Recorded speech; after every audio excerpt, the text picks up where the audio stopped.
Now, as this year is coming to an end, I'd like to take some time out to commend all of our old and newly found friends that would take the time and choose to spend it with us by tuning in, whether lurking in the shadows or giving the 2 cents in the conversation. This is just a little token of all our appreciation. This could have been a paid advertisement for the Cali Brick Clique, but like San says, no self-promo. You should have told me that sooner, and I'd have been here sooner. I'm the one that's late too. I'm sorry. No, you want to It's your fault. It's on me. Speaking, because I know Claire has to stream in an hour. Yeah. So, 5, 4, 3, 2. What's going on, everybody? Welcome back to another episode of Cali Brick Clique, episode 52. We have made 52 episodes, a full year on this platform, and that went by super quick. So before we get into that, remember you can find this episode and all other episodes on Spotify and anywhere else you can find podcast episodes and other platforms. And I think my wife is yelling at my kids. And like always, we have Ninja with the Brikx. Oh, yay! We have Claire the Plastic Architect, who's currently cooking. I am dinner.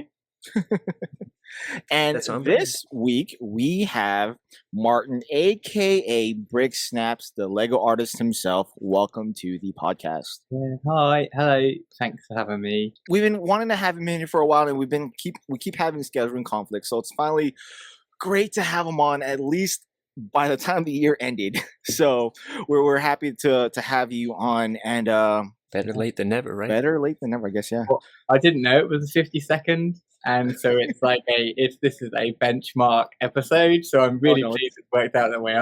Maybe I did, and I've been holding out until this one. I purposely did this so that way it could be on the last episode for the year. Play strategically, chess, not checkers. That's right. So I guess we can shout this out. Next week, we are not going to have an official guest, but we're going to do the first live version of this, which we still need to kind of discuss because we are definitely last minute planners. So next week's episode will be live if you're listening to this when it actually pops out. And it's cool. If you're still listening to this later, the next episode was live. All right. So how's everybody doing this past week? Wait, no. I found some things at Walmart, some video figures. Yes.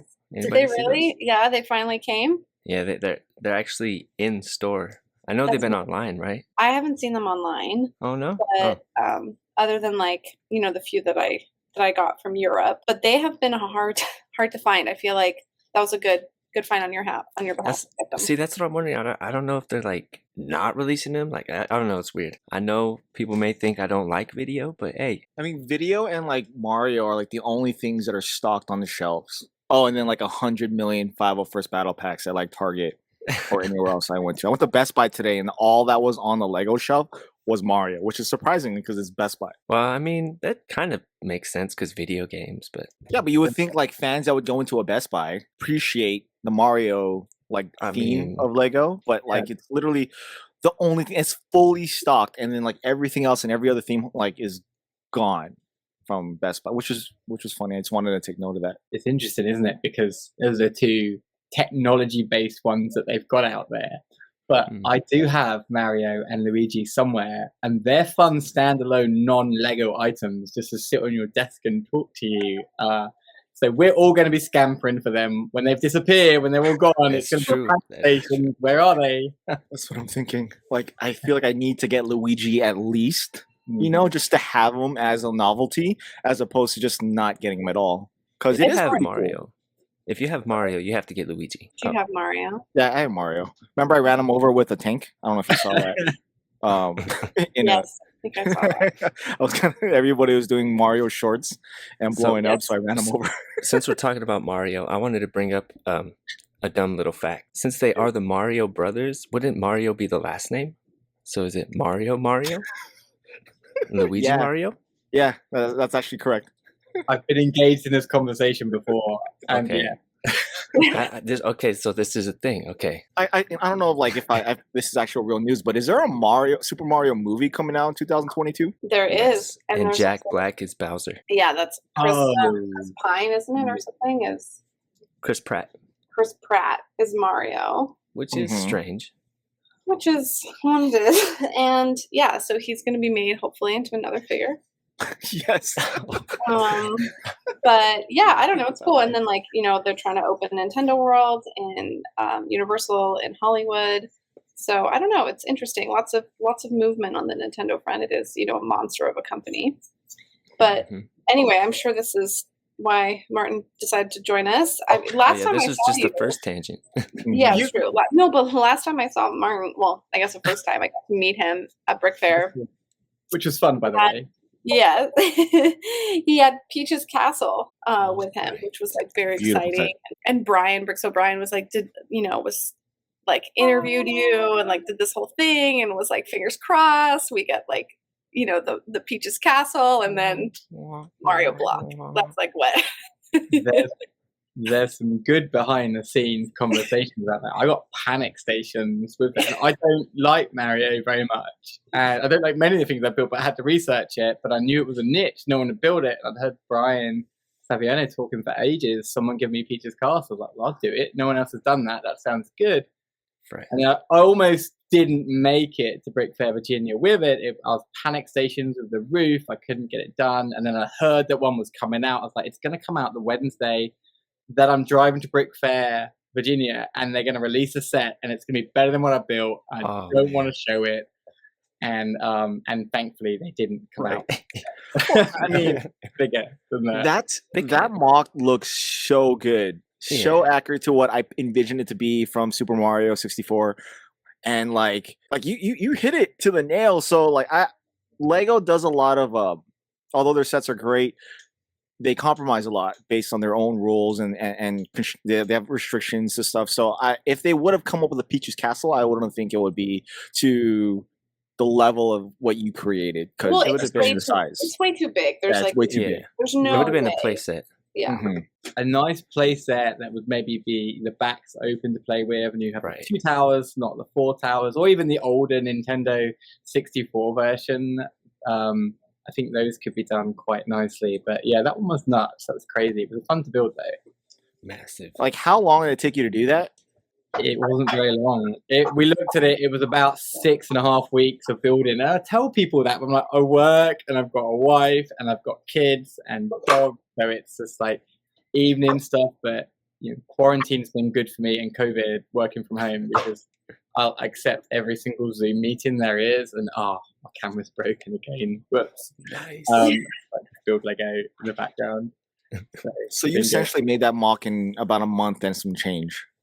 Yeah. That was a quick one. But once you've done enough, you kind of figure out what the pace, how you need to do things, and it was a sort of build that was a build of duplicates.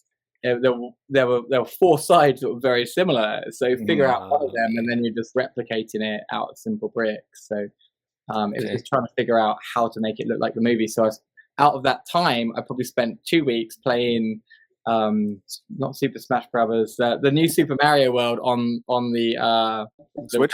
Console, the Switch. I just sold that. Yeah, that was my research. Play video games, get the angles right. So. Have fun while you research. Yeah, absolutely. And then, so what is your build process when you think of something? What does it take to actually make something to a mock? That's really deep. You got to hear Brian right off the bat, isn't it? Oh, I know, yeah. I'm looking at I've got a piece of wood, a 2x4 piece of wood opposite me here, with a bunch of things that I want to build and ideas and how I would do them. So often it looks like I would just think, okay, I'm going to build it and here we go. But I've often, I think about it a lot while I'm walking or while I'm sleeping or working. Let's go to Quidditch Arena, right? Harry Potter Quidditch Arena. If I can get enough images where I can see where all the angles are right and figure out how to build a few key components, then I'm going to be like, okay, do I have enough bricks in that realm to take a big chunk out of it? And I normally build quickly, and then it sits for a bit while I try to source some parts and piece it together. But I have multiple builds around me that are partially completed. I've got Mary Poppins. I'm trying to build 3 houses from Mary Poppins Returns. I've got one built, and I've got the other part. It's right here, and I've got pieces. I'm looking at them, and they've sat there for 2 weeks because I've got distracted and bought Lego bulk lots of castles that I'm now sorting through. So I've just got to be engaged one way. There's some level of engagement that says, get it done. Someone would like to see that, right? That's probably what really gets it kickstarted. So you just like start building and then you hope that it gets finished with in a given time. I do that a lot. Yeah. And it's like, does my excitement for it run out? Do like, so I started building my own Tatooine mock from Star Wars. I built the set. Yeah. And the set was great. And I was like, okay, I've got to go full in. And I started building a couple of buildings and they're sitting over there. And that one might get Steam at some stage. I just got to find the right reason. And for me, it's often, okay, who am I sharing it with? What's the audience? Yeah. It's not going to be the sort of thing share online because it doesn't show online. So what shows am I going to that it would stand out at, or compete at? So I think with Star Wars, there's some very good Star Wars builders, really really good ones. So I kind of want to go when I know that some people are going to be at that show and bring something cool. That's just kind of how I roll with that. Oh, so there is logic to what mocks you're making. Oh yeah, absolutely. To the madness, Yeah. of course. Okay, that's cool. I get the whole thing. No. Yeah, but I mean, it's like there has to be some reasoning and rationale, right? Even though it's like there's lots of inspiration and whatnot. I just think it's so fascinating that like the way that you organize your Lego and the way that like you build and like the fact that it's just like, you have bins of colors and that it's so fast because of like the way that you have it set up and like, like the fact that you can just like pull up buildings like one after the other. It's so cool to see in like the timeline that you do it, because you post progress pictures on Instagram. And so like anyone out there doesn't know about Martin's work, like please go check out his Instagram. It's like really cool because it's like you'll see things like coming along, inspiration, and there's like you'll go live and you'll talk about it, and it's just like it's so interesting because it's so different like than I think from the majority of the Lego community, which is mostly like building sets and like collecting, which is like this entire other like not caliber, but this just entire other genre. And it's like even though you love sets and like it's not the same. It doesn't give you the same, like satisfaction, which is really interesting. So again, now we can go off on multiple tangents on that, right? So because I want to hit that different types of ways of enjoying the hobby, because I would love more than anything else just to sit down and like plow through a bunch of sets and just build them. And I've started doing it. So Tatooine I did and built it in like one night and a morning. And I was reliving the Star Wars movies of my childhood while I was watching it. So I was like, that's the engagement that keeps me involved. And I've been buying all the classic castle sets from my childhood and finding them and building them. And so I have them all built, and I built the Creator 3-in-1 castle, which was gorgeous, absolutely gorgeous. So many kickbacks to other castles in it, which kept me engaged. And so I start to get the blacksmith, and I've got 2 of them, and I've been sitting on them wanting to build that, which is, I try to be careful with my words. I've used the word gorgeous more than once, but it's a gorgeous, brilliant, magnificent, beautiful set.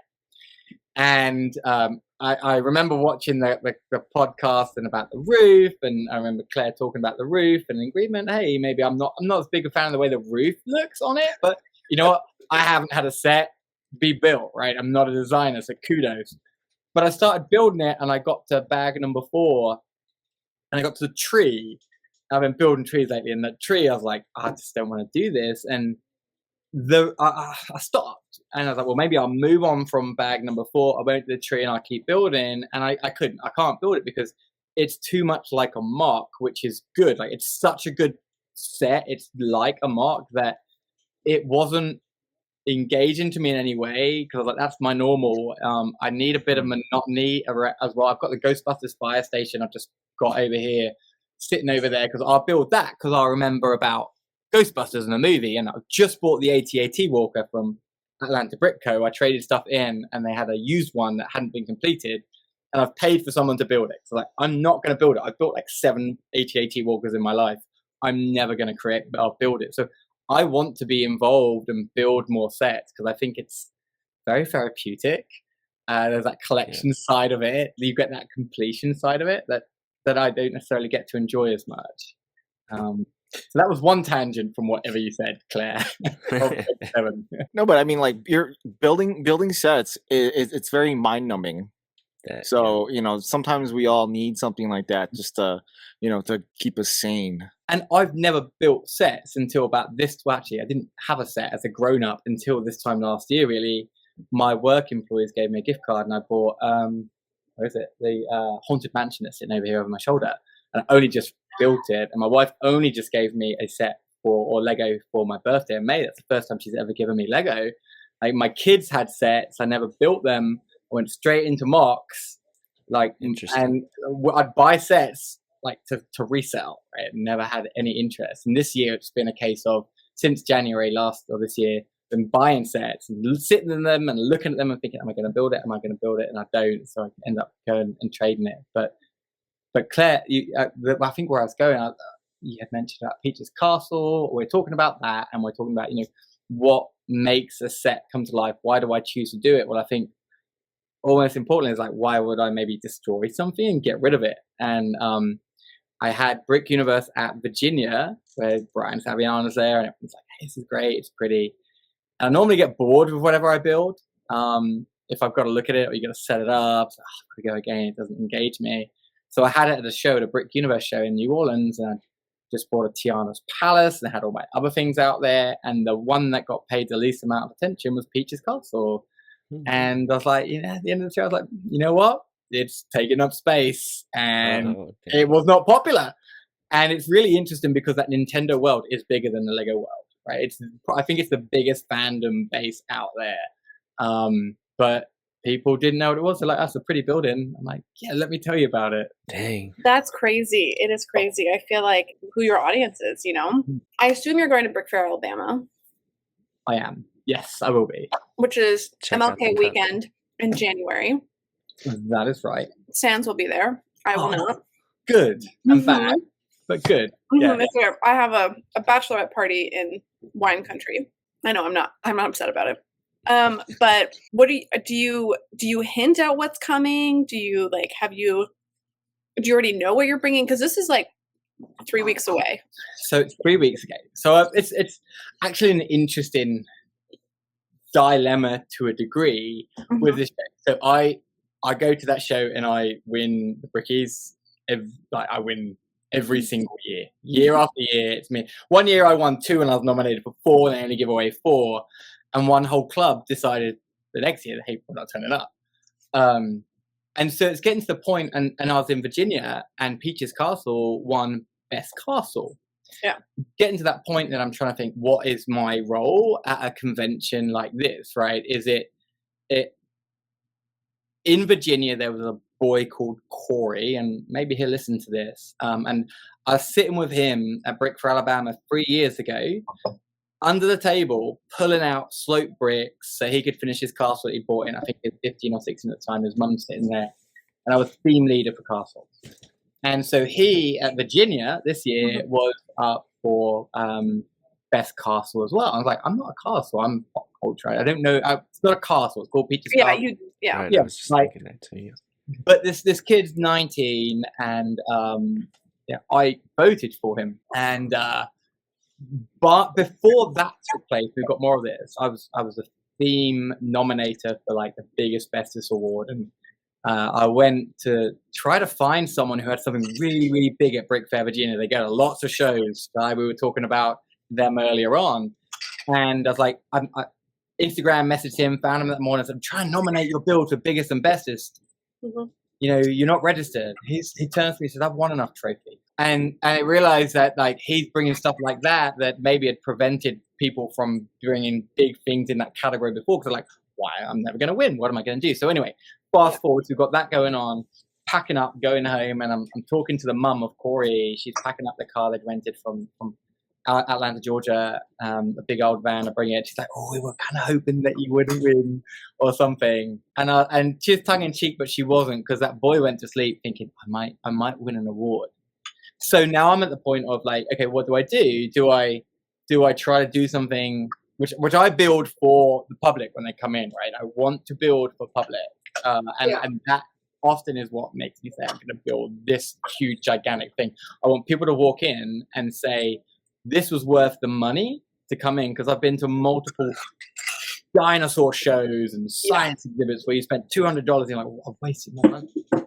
Kids to say, Mum and Dad, that was great. I take that responsibility. So when we go to what am I going to bring to Brick Fair, Alabama, I actually don't have a whole lot new. I'll say that they have seen. I'll probably bring some of my stuff, but I won't bring Rapunzel's tower, right? I've got this brand new castle that's in a storefront window. I probably won't bring that. I'll build some things that are kind of medium average, and I will follow the same tune as this person that said, hey, I don't need to win anything. I'm going to do that, but I want to almost tone down, because I've seen what some other people are bringing, to kind of highlight them and try to bring them up a bit. So it's actually a little bit challenging, my thought process. Now, there's a few of us that have talked about that. It's like, what, are we encouraging or discouraging when we maybe bring so much or do so much? And it's a bit of a struggle. That's Is there any way?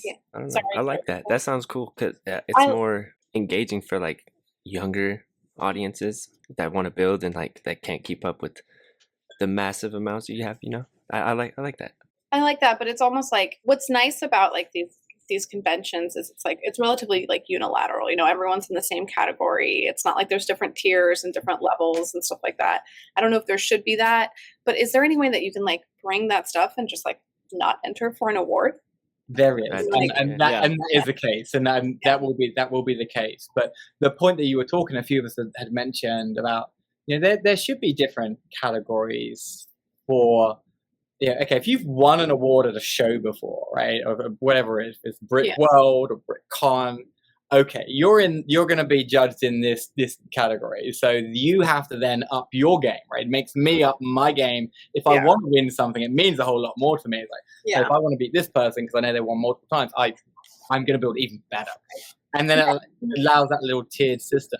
But yeah, there is a way to do that, and I plan to do that as well. But, it's also like, it'd be cool if there was like a system, like, like a really true, like masters, like group. It's like everybody like on a global level, was like brought in to do that. Like that I think would be an incredible art exhibit. You know what I mean? Like, I'm sorry, like Nathan Sawaya, that was like such a crock of nonsense. Like that it was just right place, right time, where people are doing art now with Lego is so far beyond that. And it's great. Like, here's the thing is like, you have to respect the people that came before you and the artists that came before you and the track that they created and the path that they opened up. Right. And so like whatever inspiration that he created for other people, it's great. But that art exhibit is still catered for children. It's not treated in the same caliber as like a modern art exhibit that you would see at, all the big cities in the world. It's not like that. It's still like a lower category and tier category. It's still like families bringing their kids to the park, but instead of the park, it's at the museum because it's a rainy day. Do you know what I mean? And it's not treated the same way. And I feel like that at this point where the art is and where the Lego art world is, I feel like it's doing more of a disservice than a service. Like it's bringing, I feel like we're past that and it needs to move with those times and it needs to like update and upgrade itself and incorporate other people. And I think that's like right now, this is like an isolated person that's like creating their art. They're not fulfilling the role that they should be doing as a community leader, which they're not taking on that role. It doesn't seem like it to me. I mean, I think Nathan just doesn't have any. Cause I remember, I don't know, Ninja, correct me if I'm wrong. When Kevin was in, there were like 6 certified professionals in North America. Like certified professionals. Yeah, like now there's only Nathan Sawaya and what's the other dude's name? The animal dude. Sean Kenny. Yeah. So before there were a bunch of them, and there were more across the world, and it's good to have competition. Like it kind of ups your game. I mean, it makes you try to innovate and make what your work, elevate. So with him just being by himself. Yeah, but also like Instagram is like so much more powerful than that. You know what I mean? And it's like it's one of those like where like you're stuck in your ways, and you just really need someone to really pull you out of it. And Instagram, although is a fairly new tool in comparison to how long he's been doing this. It's tricky because like a really high level artist, whoever it is, everyone needs that push, and it's like, what else could someone? either him or anyone else do if you've got that extra push, right? And that's what we want to do about it. It's like, how can I push the limits? How can I try stuff? How can I risk something that might fail? And there's, I think there are, there's different types of art exhibits around, and we talked about cons earlier, and it's like, so I was lucky to get asked to go to a Brick Universe event, and I'd never been to one before. It's run by 22-year-old guy called Grayson, and he treats Lego like art, and so he will curate who he wants and what he wants, and his staples are Paul Heffrington, Jonathan Lopes, Rocco Architecture, Leah Chandler Space, and then EJ Buchanan comes for mosaics, and he kind of tells them, I like that or I don't like that. Now, his main audience is go to a town and families coming with kids. It's not an AFOL event. But I would encourage any adult who is a fan of Lego, let me go for 3 hours on a Saturday or a Sunday morning or afternoon and look at all of Rocco's architecture, like the best there is, period. All of it in a giant ballroom, and then go and see Paul Heffrington, who has this way of taking, like he'll take Batman or Alice in Wonderland and just twist it a million different ways with different color and movement. And so what Brick Universe is doing or trying to do is highlight that curated artist for a while, and then we'll probably move on to someone else as well eventually. So people are trying to push, but it's hard. It's hard. It is. Yeah. But the book I remember in business school was called Blown to Bits. I don't remember the author, but it's like about changes in any type of business or environment, right? Normally just like whole, disruption and stuff. Yeah. Correct. And we aren't very accepting of that. Like in general, we aren't accepting, right? So I'm in my 40s, and I know people in their 40s, often think we're entitled. This is the way it should be. And that's one of the things I've enjoyed about this Cali Brick Clique is it allows me to listen to a completely different viewpoint than what I would hear on a normal day-to-day basis. I'm like, oh my gosh, right? Why aren't more of us listening like this way and asking these questions? Sorry, I can't handle compliments. I'm so sorry. I awkwardly I will make rude. No, that you weren't awkward. That's on why he just breaks out in laughter. No, I had a mental image of you just being shocked at something we've said. Well, I'm glad we can provide that platform, and that thought process. But the reality is I think there's a lot of people out there that have really strong opinions and good opinions, and they could be counterintuitive to each other. But I don't know, it's hard. It's you don't want to put your opinions on the internet, because it's your thoughts can change. Mm-hmm. You could change your mind about stuff. You can learn and you can grow, or you can regress. It's really it's kind of crazy to put that stuff online, and a lot of people don't want to do that. And to them, the internet is a place that's separate from their real life, which is its own set of issues and problems there in itself. For trying having that kind of separation with reality is never a good thing. It's it's a coping mechanism that isn't actually super productive. Yeah. And then there's it's just the risk. It's if you're a teacher, you don't want to say the wrong thing on the internet and have one of your students catch you and stuff like that. So I'm very empathetic to people who are in situations where they can't speak freely. Oh, you just went the other way on this conversation. Oh, yeah. Well, that's the thing with art though, because it's art is, it's a form of communication, right? It's if there are certain things that you can't say one way or another, you can kind of put it in your art and get it out there. I don't know particularly what message you were trying to say with Peach's Castle, but I'm sure there's other pieces that you've done that have been hey, I have this thing that's bottled up and I want to put out there. You're not trying to reflect socioeconomics into your art right now. What you're doing is creating this happy, wondrous, inspiring thing that people are oh my God. It's that shock value, I think, is what you feed off of. And it's incredible. That's really important that you know exactly what you're doing. You're targeting it. You're what is relevant for this audience at this time, and how is it going to bring the most wows and the most inspiration? And it's really cool. It's really awesome. Well, thank you. Actually, in that, so now I'll Dr. Claire. No, I'm not a doctor. No. So I've got a piece, and it's a bunch of buildings sitting over here with this dark platform to it. I'm those colors look good. But I'm just waiting for someone to be "Are you okay, Martin?" "I'm fine. I just had a lot of black brick that I needed to use, and the colors I think worked out really well." But I get so much joy, more joy out of the one or two people that might see something very subtle and like nod to it than the way that Shy just dealt with praise, right? So currently I have a whole baby world exhibit with a baby fairground ride and Vikings and the castle, and part of that is a Star Wars scene, which is a nursery that is based in a Star Wars world, and there's lots of babies, and they've got kyber crystals they're putting into the crib, and then you're seeing it from the back is Darth Vader with a lightsaber, and it's called Lights Out.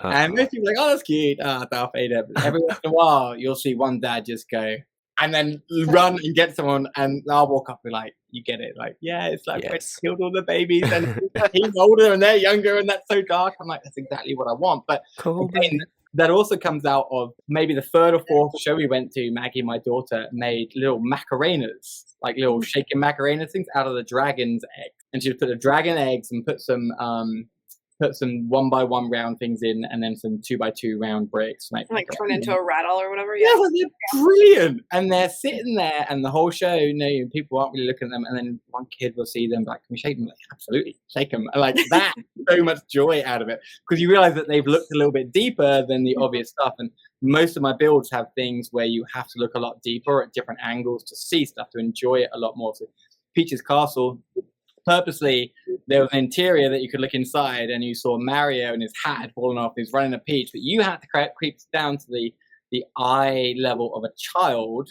You had to creep down and look to see it. And so cool. I would reward people. I'm like, you have to see life like a child to see it. And any of my builds, you actually have to look at things from a child's angle to see things hidden, or like the proper flow, the direction, the way things are meant to be styled. So. Yes, that's the best part about art. Putting those hidden messages, because like you said, you get to see who's actually really looking at it and paying attention. It's also good to know that your art has depth. Exactly. And it's maybe a reward for the people who are looking, right? So it feeds some others in a different way who might not normally connect with something, sometimes by doing that, and they might see that, right? So I only popped on Instagram just under a year ago, and then the only live stream I'd ever done was Beyond the Brick charity live stream a year ago.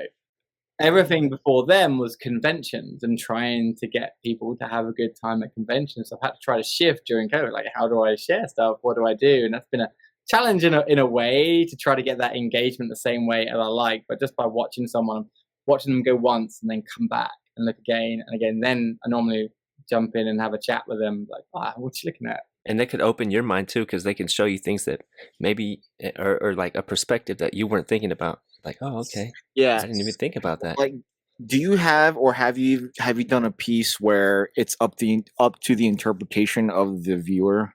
There you go. Yeah. Instead of what you're trying to create for them. So I'm trying to think if I have a lot of my stuff based on pop culture stuff, things I see either in real life or movie life, and kind of bring it in. So there really isn't a whole lot of interpretation of that. And the reason why is because I can't build it, because my mind will just go. I can't build fantasy space, and I've got spaceships over here, because I'm like, it's not real life, and I've got no reference point. But so, okay, let's go to, and we talk about being able to engage in a conversation around that. My Quidditch Arena, so universe, when I take that, it sits in the middle because everyone's drawn to the colors, no matter whether you like Harry Potter or not. They're drawn to the colors and the symmetrical shape of it. And on the outside, for fun, it's like any build. If you put a Spider-Man or a Batman, like, you've done it. It doesn't matter what you build. Stick them in there. Kids love it. Adults love it. But so I have some stormtroopers being led by Draco Malfoy. And then I have Harry Potter, right? And they've got their lightsabers. And Harry's got a red lightsaber. And Malfoy's got a green lightsaber. And everyone's like, why is Malfoy got the green lightsaber? That's good. And so I do engage in a conversation around that. I'm like, well, who says green is good and red is bad? Because in Harry Potter, red is good. Gryffindor, green is bad, right? So what really is good, bad, we don't know. In Star Wars, it's different. So that is purposely in there to see them think. and be like, oh, I've never thought about that. So that does allow me to engage into further conversations that might make them interpret things differently, not just my build of Harry Potter minifigures in it. So you love that. Like what makes it all worth it are those conversations for you. Yeah, I love it.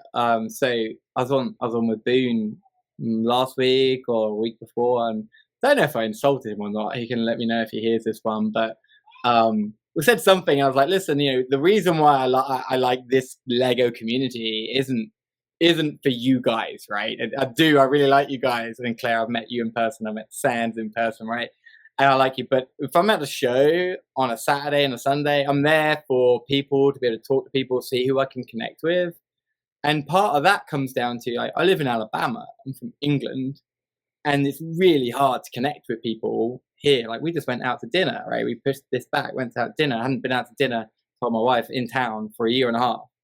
I looked around and I saw a bunch of people, and I realized I'd forgot the names of some people because I haven't seen them and I haven't been engaged with them, right? If there's no real reason to connect, that we haven't connected. And I still don't know one of the people's names. But anyway, one of the groups left. There's people here. But anyway, these other ones came, and were you like saying hi to them? Like, you're like, oh my God, it's so great to see you. Like, haven't seen you in so long. No, I don't. I just like, you didn't do that. I won't ever say it's so nice to see you if it's not so nice to see you. It's just because that's got to keep it real. But I was like, they're all sitting there. They're sports dads, and they've grown up playing their sports and coaching their kids' sports. And for a while we get in with our kids and jump out, and it's transient. But once you're out, right? So it's really hard to engage and make those connections in any place that you travel to when you're not the same or your interests aren't the same. And so any chance I get to engage with people and be able to have something that's based on not who I am or where I'm from, but something, like, that's really rewarding to me. I'll never ask anyone, okay, what's your job? Hey, I'm Martin, tell me, what do you do? I learned that a long time. We aren't built on who we are based on what we do. It's like, okay, what are our interests? What's our engagement? And we've definitely preached that here. That's a mic drop right there. Yeah, I may have plagiarized you guys. No. More than once. I mean, yeah, like, it's you gotta be more than just like some of your parts. You know what I mean? Like, well, I think to Brick Fair, Virginia, right? Okay, so I love it. One of the main reasons is they have this amazing yard sale. And oh my God, it's so fun. It's mania. It's the best buy sell experience in the world. And I drive 14 hours to go to it. That's one of the main reasons. But you've had Lauren on here, brightest witch Brikx, right? There you go. And she's pretty involved in the YouTube community, in the Lego community, or Instagram community. And I know she was there at the show, and you guys at the show. And there's a few times I'm like, she's just walking around by herself. I'm like, what? Why aren't people trying to engage with you? Why aren't people trying to suck you in? Why aren't you trying to find someone who's not connected and bring them in? Because even a lot of these shows, it's very much like, okay, I'm in this club. And to be fair, that's when she first got to the convention. She got there during the first yard sale. She found me. I was like totally manic. She came up behind me and scared the living daylights out of me. There you go. Yeah. But it's like I think that even in our community we have, like, we talk about those blocks at the higher level, we still have them elsewhere, right? I remember again another conversation I was listening to, I think it was a Sunset stream, and you guys were talking about lugs and what's a lug, and lugs, a bunch of the old guys that are part of, like, I think I made a comment like, you get really cheap Lego and the old guys, but people haven't maybe made that effort to explain to other people how we can all benefit from the hobby in a better or a greater way. Like, I think just like any community or any hobby or any group, right? We can always improve. I try to be one of those people to help with that. It's like I remember when you were like, your Instagram handle was Martin from Alabama or something like that. And then switched to BrickSnaps. I remember that because I remember seeing your mocks and I was like, oh my God. Actually, no, I think I saw you on Beyond the Brick and I was like, oh my God, this guy sorts by color. There's something wrong. It's insane. Something is insane. Because it's just because the way our brains are wired, like, I cannot sort by color. Like, I'll lose my goddamn mind. But like, I also don't make mocks the way that you do. So it's like, our needs are different from from our parts. And I was like, I went and found you on Instagram or something like that. And it was Martin from Alabama. And then you switched to BrickSnaps, and I was like, I was like following, and it's like, you've kind of like, you've established yourself. Everyone knows who you are. Everyone knows your mocks before they even know who you are. And it's, I feel like now is like, you know, you're transitioning into like kind of, at least from my perspective, it seems like you're transitioning into like kind of an advisory role, or like, you know, just like, I don't want to say a parent, but as someone who's like, I'm one. So well, you are a parent, but like, yeah, you know, It's not an insult. as someone, okay, so I really liked academia. I loved being in school. It was a type of system that I really enjoyed. Architecture has like kind of similar systems, the way that it's set up in terms of like people that you work under and like who you learn from. It's very much still like, a lot of it is based in like a whole apprenticeship style of like school of thought, right? And so it's like, and I mean, most businesses are like that, but I definitely, like, you go in and the person who is your direct manager or the person who's above you knows more than you do, and they teach you, and it's like consistent like that. And I feel like we have that here in the Lego community, like within mock building, within you know, like convention goers, within even like YouTube content creators. And because everybody talks to each other, everybody has these different skill sets, and we're all kind of like learning from each other, which is really interesting. It's really engaging. And anyway, my whole point is like, I appreciate what you bring to the community, even though we don't get to talk all the time. Like, you still have an impact like on me and my mock building, and like, you know, what I would like to set up like in my home for a Lego room, and like the engagement with your family, like, and your kids, like, that's awesome. Like, I would love for my kids to do that. I would love for like my son to pop out and be like, I would love to do like 3D printed Star Wars helmets that look like crazy. Like, they look better than they do from the movies. You know, that's so cool. Like, that's so awesome that your kids like are in sports and doing art, and it's like they just seem like well-rounded like you do. And it's cool. It's just like, it's nice to have that around, like, because here in San Francisco, life is a little bit different. Life is like kind of hectic, and you're surrounded by your silo of friends, you know, and it's just nice to have you like in my perimeter, I guess, or like, do you know what I mean? Like at arm's length, that I could be like, hey Martin, like, how are you doing? Come hang out with us on Cali Brick Clique. Really appreciate it. I like that. Yeah, pre-COVID, I was in Palo Alto a fair bit. And Philly, those places have gone. They'll be in LA in a week. Am I meant to be in LA? I think in 3 weeks' time, 2 or 3 weeks' time. You're coming to Bricks LA. That's in 3 weeks. I know, but we're talking. It's just private, and I need to think about that, because this is another episode or another conversation. Right? The Lego hobby's not been one for me, like my own person, until after Brick Fair Virginia. That's a completely different story. Right? It's always something that was involved my kids. It's really trying to make it more myself. Claire, back it up. It's not all color. Plates, bricks, and slows are color. Okay, fine. This is new, by the way. Everything behind you is new. I have been following the progression of your Lego room. It was not that. Everything behind you is brand new. Like, I just have to say. These, I've had these for years. Well, those ones, the ones on top, yeah. Those are by part. So parts by color. By part. See, you heard that, Claire? And it goes into that bit. Yeah.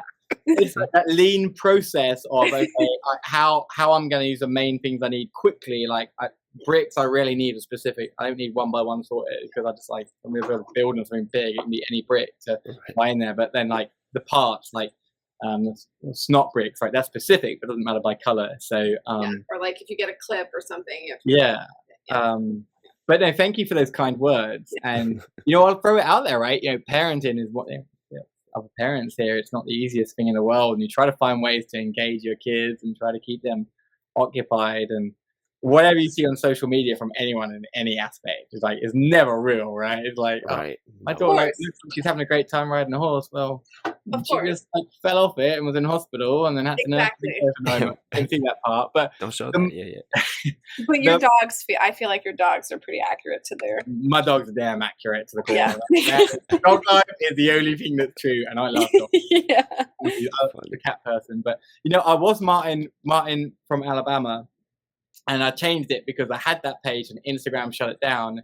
And if you've ever had any shut down or blocked or whatever, they really don't give you many reasons. No. They kept asking me for identity documents. Show me this identity and that identity. And clearly, I talked to someone, there's a guy in the Lego community who works for Facebook, and we talked about what went on. They're like, you said you're from Alabama and your picture was in the British flag and you're trying to scam someone is what they think, and you're out.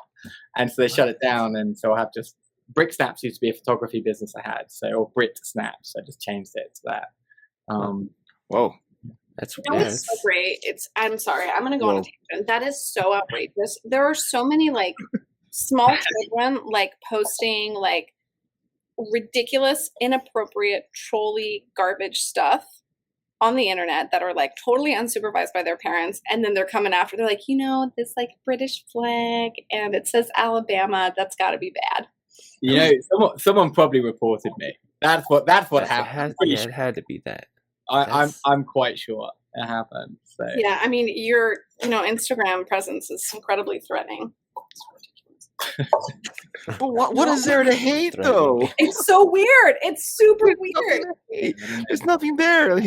It's not like he's shoving anything down anybody's throats. It's like he's just showing his art and his life. It's great. Do better, Zuckerberg. Actually, that's what it goes down to. We talk about San Francisco. So I've worked my company since 2008. Facebook wasn't very big in 2008. We had a meeting when I was hired, and we were in Palo Alto. There's a Sheraton Westin. We're in the cheap Sheraton with these toy ponds around it.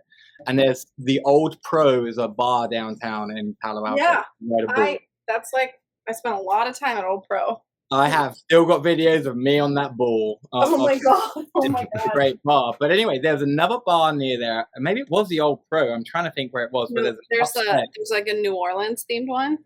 It may have been because there was an upstairs and there was a party. Yeah, it's next to it, like right next to Old Pro. That's right. Yeah. There was a party, and there was a rope, and everyone in Palo Alto says they work for Facebook, right? So back this story out. The music was rubbish. I drank a lot, and I apparently told Mark Zuckerberg his music's rubbish. Please put on Beastie Boys. So nice. Back in 2008. So maybe he came after me because he owns Instagram. It was him. Wow. It was definitely him. Damn, he pissed off. He pissed off a giant. I mean, he should have put on Beastie Boys. What's wrong with that? Thank you. Good. I got you, Martin. 2008. I think it's before he met his wife. No. We sometimes don't make our best decisions until then. So. Exactly. Oh, he puts your name on a list. I see what. Yeah. He's like, this guy told me to change the music.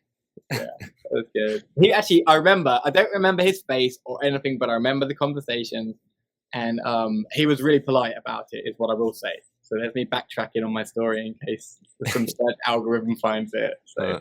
I know. It's like a keyword. Yeah. If you say COVID or pandemic, they'll like automatically put boom. Vaccine information. Click here. What? You coming to LA? So I'm coming to LA. I haven't booked my flights because they just gave us a virtual option for the meeting. And it's the weekend before the week before Martin Luther King weekend. So what's that? The 8th, 9th or something. The 8th, 9th. LA, yeah. So I will probably fly in on Saturday to LA for that. So I might just come in and pop in for a day. I just have to see. Kind of seeing what's going on. I come, going for a tangent. A company's like, hey, someone tests positive. You're all quarantining, vaccine or not for 14 days. I'm like, we'll see if I'm going to make that trip. Not because I want to travel, but I don't want to be quarantined because someone will test positive. Oh, yeah. It's going to happen. So yeah, we'll see if it gets kept on. But if it doesn't, or if it does get kept on and travel, I do plan to kind of pop in. I've meant to do that for the last few or so meetings we've been over there. So it's our managers meeting we have at work. It's always that. So yeah, that would have been cool. Then you could have come to Brikx LA because that's that week. But it's closed. Like it's not open to the public. Private event, yeah. I could always do the private and just go in for half a day or a day or whatever. Yeah, you just go see like the mock, say hi to some fellow builders, and that's it. It's like 100 $30 to come in for 3 hours. It's kind of crazy. I don't know Yeah, about so might as well go to Disneyland. That is Yeah, that is a Disneyland. No, not only that, it's just I just know that since it's not public, I don't think anybody's gonna bring their best stuff. Because it's just I mean, they might, but they'll bring stuff that they've already shown, but I don't think anybody's gonna go balls out with their art. Like Martin, would you?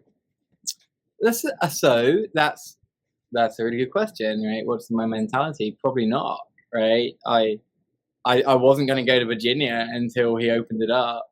But I'm not going to drive up there if I can't bring something. But because my motivation and engagement is, I want to show people, right? I want people to see it. I want them to enjoy it. That's what I want. So if I was going to come and not bring anything, I'd rather just come and it's like, hey, there's some people that I'd like to chat with, or maybe have a drink, meal. That's worth it, right? It's worth $130 if you're going to be out there. But I wouldn't bring anything, make an effort. No. Exactly. So like I feel like this Brikx LA is not going to be as like wow as previous years, which is it is what it is. It kind of sucks that they decided to do it this way, but hopefully going forward. We'll just say it's not the official return. It's just like the test. No, last year they did virtual and it wasn't as cool. So right. Well, this is better than virtual, I would say. That's true. And it's more intimate, so we do get to to the people who are around, like we get to more of a one-on-one conversation type of deal, and get to know each other more like intimately, as opposed to like a split second because you want to engage with the people that are coming in the door. Or you're setting all your stuff up and have no time to talk to anyone, or you're worried about how quickly can I pack it up and get in the car to get on the way home, and so I won't say bye to anyone on the way out. So there might be some pros to it. The one up there in Oregon, right? They did the Brick Nick or something and it looks like they had a good time. So that might be a good model for what LA would look like. Mm-hmm. Yeah. I mean, we just had a giant convention like 2 months ago now, right, Ninja? A month ago? I mean, you're talking about Pasadena? Yeah, it was pretty big. I mean, there was a lot of people there. And they tested everybody who came in, or you had to show that you're tested negative for COVID. So like, I don't know why they can do that again. That's kind of what threw me off too. I was like we have this convention. Why is the next one? Like, I just think that Brikx LA doesn't have the staff for it because it's a one-on like group. Like they're not like BrickFest who does stuff all over and has the funds to be able to facilitate a testing, as opposed to like Brikx LA. They're just a one and done deal. You know what I mean? That's true. It was just fun because like Brikx LA is more of an adult fan, like more adult themes and more pop culture stuff, really interesting builds, and so that's what I was really looking forward to. So that's what I want to get down because BrickFest is cool, but it was definitely more for the kids. But, I mean, there was definitely fresh mocks over there. But no, just imagine that. But like, it's like just literally everywhere. Where there was only like 2 stores in the last convention. Like that was horrible. So Brikx LA was amped up way more than that, which kind of sucks that it's not going to be that way. But hopefully, like one day, Martin, you could come down here and show something off all the way in LA. So I'm working on that, and I said on another stream, I've got something I'm working on that can be shipped or freighted. So I've got a bucket list of places I want to go and see people. But that'd be cool if you could do international too, like that. Oh, so so Quidditch can pack up, and that was going to go to England maybe 4 years ago, and they wouldn't let Zane come with me 5 years ago, I think it was, because in England, if you're under 16, you can't be on the floor show because you're technically working, so it's health and safety. So they were paying for flights and everything, and Beyond the Brick ended up taking my tickets and rooms. I think they did to pay for that. But yeah, the international ones would be fun. But I'd like to do that at some stage. I want to see Zach's tanks. Right, that is from Lego Masters. I want to see those tanks. That's one of my like bucket list things I want to see. I'll just eat that up because I love. We're talking about. I love military mocks. I have never really built them, and I think I need to be at the place where I'm like I'll enjoy watching them. I keep wanting to make an F-14 Tomcat, and I know Brickmania had their ones, and Shy, you did yours, and I've seen a guy, he's done one from G.I. Joe, did the white one with the face. Yes. Right? I've tried to reverse engineer that in my mind. I just want to have that. I just want to play with it in my room as a 42-year-old man. There's nothing wrong with that. So, nothing wrong with that. Do you know that if you get into that like side, Brickmania can hire you as a freelance designer. So that goes a whole another angle. I don't like to do this hobby for someone else. It's for me, and it's my rules, and I'll do it my way on my timeline with no one else's deadlines, and that's the enjoyment of it, right? So, Yes. I don't think I'd ever enjoy a Lego Masters experience. I know people who have, but I might enjoy for a day or two. You're telling me to wake up and do hair and makeup because I probably need it, but after day 3, I'm like, it's time for Martin to go ahead and eliminate himself. Let me just tell myself on Brikx. So, because it's someone telling me how to enjoy my hobby the way I want to enjoy it. And it's your art also, so it's like it just drains out the. I don't know. Once you start working or having someone tell you how to do it, you're just like, what? This is for some people, right? Just for some people. With some people, but it'll also be a challenge, right? It's like, okay, do I want that sort of challenge where someone's going to tell me what to do and I have to do it, right? And everyone's wired differently. I know for me that I can't. I'll have people ask me for commissions. I'm like, go ahead and talk to this guy. He'd like it. I'm not going to do it for you because it will bore me and it won't get done. No, I totally get that. Yeah. I'm not hating on that one. So the art pieces that you have in the storefront, or your sets, art pieces, that's the same thing. What was the premise on all that? So it's not a complete premise yet. So it goes with the idea of so my background, I'm in sales. Okay, so I've been in sales all my life. I've never had a certificate that says I'm qualified to do this, that, or anything. I started in car sales in America and did my master's degree, and I'm not in car sales anymore. A lot of respect to people who are. I learned a lot of skills there.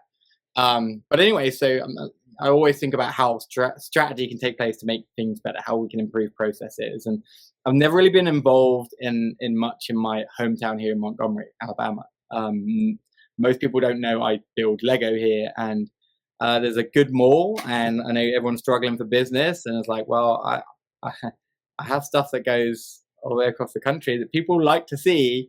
Can we figure out a way, if you've got some windows, where maybe stick a few things in some windows, maybe that would drive people to some of these shops, etc., etc. And lo and behold, they have 3 giant windows that are 14 foot long on each one of them. And I had my builds that were already assembled. I was like, well, we'll stick these in the windows, and they look great in there. And they've advertised it. We've got lots of people coming out just to see that stuff, and they're out shopping at the holiday pop-up shop, which is every other week. There's a different vendor who's coming from in town who's in there, and they're advertising, hey, you've got this big Lego display in town. We don't have any of that in Montgomery, Alabama. So part of it was, okay, let me find a way to give back to the community. Then let me maybe help drive some business in a different way to the traditional mall. And then it was also maybe testing a principle of mine for something I might have up my sleeves. I like to work for myself, but I have a large collection of builds, and I used to build and then break them up, and I'll often rebuild something a second time so that I know it's done the right way, often after feedback when I've seen it online or at shows. And I think there's a place at some of these malls to have things on display, cute window displays that might drive people in and monetize that to a degree, right? I can build the trench run, which is it's 3 foot wide. I built it in 8 hours. Right? I can duplicate that, and that can go in certain places, and you rent them out in storefronts that they normally paint with pictures of unicorns, which I love unicorns, by the way, but rainbows and unicorns. I'm like, why don't you fill it with art? And then maybe, right, there's other people that could do that, and other type of art to put it into windows. We often see, so in Montgomery, they've got there was a photographer who took the portraits of people and just plastered them on these old buildings. So for me, it's a way of maybe monetizing Lego at some stage to a degree, but bringing art to different people, giving stuff to people who've never seen it, driving traffic elsewhere. It's just a little bit of an experiment, and I really like it. So I've been going out every other day here, and I'll walk the dogs around the mall, and people like to pet the golden retrievers, and it helps teach them. And I'll just sit out there and watch people enjoy what I built. It's like I get my own little convention sitting there. I was about to say, you've definitely taken that convention pull that you feed from and thrown it in areas where you don't have to rely on the convention to do that. You literally share your art everywhere outside of social media. Right. And that physical form. and that's it, right? So I see a possible revenue stream based in it, possibly if I wanted to, and maybe just not only Lego but beyond that, right? It's filling that empty space. So in Alabama, there's a guy called Alexander Shinara. You'll all have him on your Instagram or your Facebook ads. He's an accident and injury claims guy. Red billboard. He's on every billboard in Alabama, now Georgia and Mississippi. And he doesn't pay for billboards. So he went to the Lamar advertising and said, and Claire, I think, needs to go, right? Yeah. You guys keep going. I need to roll out, but this was awesome. I'll see you next time. I'll let it keep going. Okay, bye, guys. See ya. Bye. I'm sorry, I can keep rolling as well. But, no, keep going. Keep going. Yeah, it's the first time she's ever left, but it's cool. his strategy, he went to Lamar and said, you have all these giant billboards that are sitting up there and you have your name on there and they're empty and it says that no one is using your service. How are you going to sell your service to someone? So he would pay a flat fee of $250,000 a year, that if any advertising board in the state of Alabama was ever vacant, they had to put his picture up. So for what the cost would have been for one or two for a year, he took every single one of them, increased the sales for Lamar, because now people are wanting them when they become vacant, that then they would systematically take one off like a main interstate and they would sell it at like 4 or 5 times the price. So from my standpoint, you have all these malls, especially around where I'm at, where there's shop fronts that are empty. Let's make them look busy. Let's maybe even make it like, hey, another destination where you can have this art gallery. Like, as a photographer, I always want an art gallery. I never had one. Just stick my stuff in a window, let people look at it. And that's what I'm getting right now. And I think it could happen for more people easily. That's genius.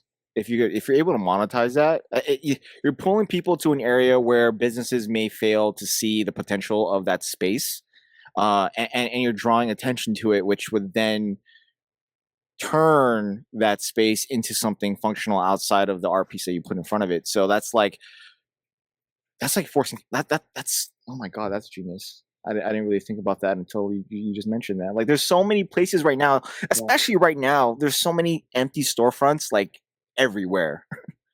Like, there's a lot of businesses have shut down, a lot of foot traffic has died out, and now that things are kind of coming back to normal, like, people are flocking to like just the main centers of what's open, and there's just forgotten areas of the city and towns that are just people have ignored and forgotten about. So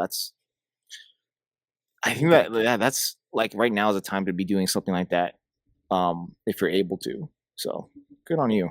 Yeah, thank you. It's a good way to see my stuff, and I take a picture and say, "Mum, look at my stuff in the window." For me. No, I'm genuinely fascinated by that idea that you've figured out a way, or at least you're attempting to figure out a way to be able to share your art outside of your norm. And it doesn't cost me anything, and it doesn't cost the viewer of the art anything, right? Mm-hmm. So it's someone else who will channel the cost of it. And for myself, I've got the quantity of stuff to be able to have a massive impact, to then be able to show the particular mall that it's at, right? So they're one of, I think, 7 or 14 malls within a big complex. So if we can show this is the impact that we had, and then show that in the other ones, can the mall then attract people in and say, listen, you're going to have this store here, pop-up stores happen a lot here in the South. Mm-hmm. Okay, we can get this artwork from whoever in here to bring people in while your store's here. It's going to cost you X amount of money, right? You might need to pay these people an extra couple $100 a month. So this is your advertising. They're going to advertise on social media and other platforms. It's going to get cross-shared everywhere. So that particular display I have, right? So Beyond the Brick had their charity live stream, and on the Saturday of the 24-hour live stream, right, for some bonus amount of money, I said, I'll go ahead and I'll walk to the mall and I'll do a live stream from the mall of this. Well, I went ahead and shared that to the marketing director of the mall and this whole agency, and they're like, this is amazing. So then they shared it, and all of a sudden, like, you've got these videos, and I was like, you've got Dang Bricks on here with 1 million YouTube followers. You've got Beyond the Brick that has 980,000 YouTube people. This is going to be on here forever, and you can always direct people to it. Now, also for myself, I have it. I can always say, hey, exactly. Here's my advertising. This is what we did. So it eventually, even right now, it might be a little hard, but I mean, as far as like spreading your name, but eventually, if this is successful, you've now monetized your own name and art. And art, yeah. That's what I'm saying. Like I see the potential of what you're doing, and it's like I said, it's genius. So with little effort, right? That's yeah, the idea. Just with you're little already doing this. So, So that's the thing, as an artist, you got to find a way to get it in there. You Yeah, did you're it. innovating it. It could start a new thing, and I've said it multiple times on this thing. Like, it doesn't matter who you are. When you see something like a Lego set that's in a mass scale of what you're used to seeing, like from the store shelf, it takes you back to like an innocence that you just can't break. It doesn't matter who you are. So to be able to do that and provide that for the community, that actually warms my heart. So hey, good for you, dude. you're welcome. Good It's for also you. a bit of a kick at the people who haven't put a Lego show in Montgomery, Alabama. I'm like, well, look, here you go. Nice. They get to scratch that itch. Mhm. Yeah. Mhm. It's man, there's so many good shows on like that side, dude. Like we need to, Oh man, I'm jealous. there's only like 3 here. We do. We have good ones, right? Mhm. It's a good mix. Well, you have the Brick Fairs for Virginia and Alabama. Mm-hmm. Brick Worlds, right, Mhm. which is Chicago, and they have the small ones. Brick Universe is very East Coast as well. Brick Fiestas come out there. We don't see a lot of Brick Fiestas, but yeah, you don't have a whole lot. It's surprising. We have Bricks LA. We have Brick Fest, Pasadena, which is LA technically. We have Bricks by the Bay, which is San Francisco, and then we have Bricks Cascade, which is a little bit north, which is in Oregon. And then I know there's one in Seattle. I don't know how big it is, and that's pretty much it. But then they're not big. Like they're not like to the scale of like the South and the East Coast at all. Not even close. I maybe one day, maybe. But the thing is, like, there's so many Lego fans here. Like, there's so many, and a lot that could actually afford to be able to create mass things. And there's some great artists here too. Like, don't get me wrong. They're here. It's just I don't feel like it's just not. It's so far away from like. I feel like also social media doesn't help that either because like Beyond the Brick, who covers a lot of the shows, and we were talking to Joshua about this too. Like it's kind of hard for him to come all the way to LA. He goes to what's drivable around him, so there's not that many advertisements for like Bricks LA, Bricks Bricks by the Bay. Now hopefully Tricky Bricks will start amping that up. And we already know Boone has, and a lot of those people have been doing a lot with Bricks Cascade. So there really hasn't been much attention to south of the West yet. So hopefully, like, well, I think it's cost. Listen, I live in Alabama, and they have a show that has over 300 Lego builders or registered will build, and this is Alabama. Mm-hmm. Now the reason why it's in Alabama is because of the cost. It's cheap. Mm-hmm. And so Todd, who does the Brick Fairs, he's locked in with Chantilly for years, and this is the cheapest venue he's got. The hotels are really expensive around it, but it's a cheap venue, and that's probably a barrier to entry for most. Of course, people, right? It's like, of course, so expensive.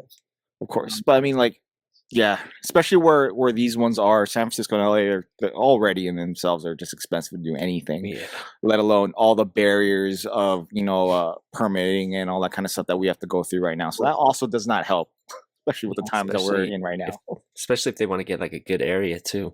But the thing is, like 2 years ago when Bricks LA was live, it was like the largest it's ever been, like ever. So it just kind of sucks. You see that momentum go up, and like, oh, this convention actually going to hit, and then boom, nothing, which is kind of sad because I see everybody at Virginia and Chicago and where at Alabama, like just all having a good time, and it's not really big here, which kind of sucks. I'm sorry. There are airplanes that you can fly to Alabama. We have an airport. Yeah, well, that's the goal for me. Like the goal for me is to go to Virginia and Chicago next year at least. We were talking about this before. Like I'm for sure going to World War Brick and Chicago, Virginia. Depending on how much money I have left, we'll see. So to make Virginia is very cost effective if you've got stuff to sell, and again you've got to bring it with you, right? So. We mentioned earlier, there's a yard sale on a Thursday and a yard sale on a Saturday, and they will have 100 tables of everyone just selling stuff. And I've never seen anything like that in my life before. And if you are savvy enough with sales, like I'm going to sell it cheaper than a vendor there, the vendor's probably going to buy it from you, so they're going to sell it away. And you can sell your stuff and make it cost effective. Like, who wants to help pay for this trip? But for someone like me who has to fly over there, I got to carry all this. And Or you could ship them to someone. Right? Yeah, that's true. And then you're committed to. But then the problem was, I'm probably going to buy everything that's over there, and then I really just came back with a negative amount, as opposed to like trying to come up and pay for itself. Either way, I'm going to try to make Virginia next year. That's going to happen. I hope you do. Yeah, that's because I know you want to get into the military stuff, and I hope you do, because I'm genuinely curious to see what you come up with. And that niche is very, very small, and there's some great builders, and they don't get a lot of attention because it's the military side. Yeah, I've got a build I want to do. I've wanted it, and it's written on my wall, and I haven't done it yet. So there are you see the best stuff. We see them coming through Brickmania, right? Mm-hmm.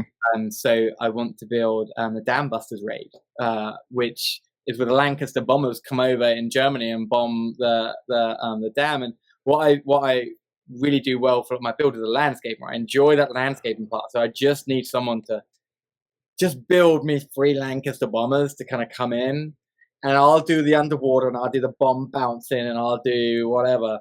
And in the little village, like, I think that in my mind would be really good, but that only really speaks to me, and I'm English, doesn't really tell a story here as much in America, because I don't know as much about the Dam Busters raid. So I don't think I'll ever jump into it fully.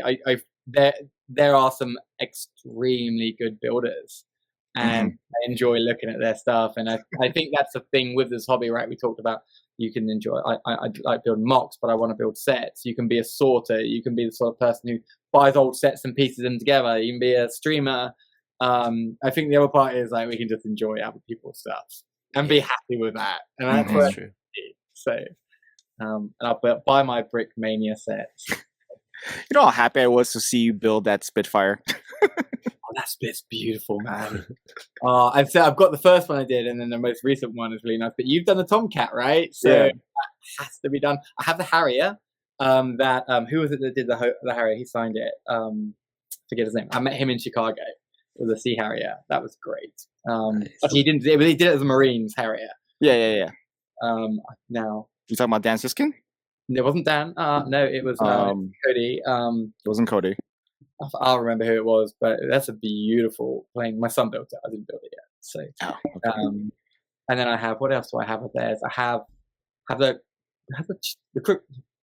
Churchill tank. I have the Churchill crocodile. Of course, that one. That's nice. And then I keep wanting a Sherman. I mean, the Firefly would be perfect because that's technically a British tank. Yeah, that would be nice. Yeah, because you guys turned it into a tiger killer. So yeah, the Firefly. That would be a nice idea. Well, and what did they do? They did a naval plane, a coastal protection plane. I forget, it was the Fairy Swordfish. I think they did, where their wings snap back. And I own Corgi Aviation Archive. They have 1/72 scale and 1/32 scale die-cast models. That's what I collect. Like, that's my pure hobby. That, like, Lego's not everything I do. Like, I have a large collection of that, and like I know these planes so well. You know, many of them by their pilots, and they came out with a Fairy Swordfish, and it's just gorgeous. But they're worth every single penny I could struggle with spending the money on it. But when I do, I do. So yeah, see, I struggle like fighting, like, you know, all that stuff. So it's good to have another person in the corner helping me with that. Yeah, no, they're worth every single penny on that. It's brilliant. So what were we going to talk about? I'm sorry. Yeah. I was like, wait, where were we going with? I didn't mean to go on this tangent talking about military stuff, but I going back to it, like I do hope to see like one of your pieces this upcoming year. I am excited about that, and I hope you're able to fulfill your mission about sharing your art with as many people as you can physically. Yes. Not going outside the convention, so that'll be great. And it's good to hear your process and like essentially what your goal is with this, because I don't know if you publicly have one or if you've actually created one for yourself, but like you definitely mentioned it here with what you're trying to achieve. subconsciously or there's some purposely. angles on some things that I think. Okay, this I've only really turned this into my hobby, which Mhm. might sound strange to people. From August this year, it was always something with my kids, and my kids are kind of out of it. So it's like, okay, I'll start to find a way to kind of ramp it up to have some fun for myself. So in my own way, I do have a goal. I want a piece. My only goal that I don't know how to do. I want a piece of the Lego house in Denmark, and I'll find a way. That's the only thing I really want to do. The rest of it's just bonus, really. So I mean, it's not. I'm not anyone to say this, but I think you're definitely on the right direction. Oh yeah, in the right direction. We'll see. Sometimes the things that are unattainable are the best ones, though, because like it's like people always ask, "What's your set that your white whale set?" It's not a set. It's like the hunt. What's the best hunt that I want? And the white whale set, or the thing that I really want, I almost never want to achieve because you're always chasing it, and that's the fun part of it. True, that's true. Wow. I need to clip that. That's deep right there. Yeah, that was deep, and Claire missed that one. Dang. I need to figure out what she's on Twitch, right? I don't even know what Twitch is. I don't even bother because I get lost in Twitch, and when I'm on there supporting them, like I'm just like, what's happening? I got kicked out. What happened? Why did I just get kicked out? Like I got like, there's so many things you can do, which is cool. So my goal now is to log into Twitch wherever it is and find their stream and get kicked out. Is that one of those unachievable goals again? It might be an achievable goal. Yeah. Short-lived. I guess we'll close it here since Claire left us like 15 minutes ago. We always got a part 2. Oh no, yeah, definitely. That's another reason why I want to cut it, because we could probably talk to Martin like for a long time. So I want him to come back. Definitely need to hear more from his mind and Lego, because the fact that he's only been doing this for this long, it's like, bruh. That's all I can say. There we go. The most simplest way of saying it, bro. Lick that. So with that being said, thank you again, dude, for coming on the show. It was great to have you on the last episode of the year. Definitely. Hopefully you have a good holiday. I hope so. I hope you guys do too as well, right? So thank you. This is a good way to start it. So cheers. And to everyone who's listening, same thing to you. Thank you for chilling with us for a whole year. If you've made it with us for that long and or catching up to it, I don't know why you would want to go back. They'll make it here. Yeah, but hopefully you have a great holiday and a happy new year. So with that being said, thank you, Martin. Ninja. Cheers, Ninja. Yeah. Roll that music. Peace. Be easy. See ya. Cheers, guys. Thank you so much for coming on. It was great. Oh, I love it, mate. And listen, I love really. I've never had a chair in my room. I'm like, this is amazing. I'm so comfortable in a chair. No one on Instagram live stream like this, but this is fun. Let me have a cup of tea. No, thank you. I enjoyed chatting with you guys. You guys are great.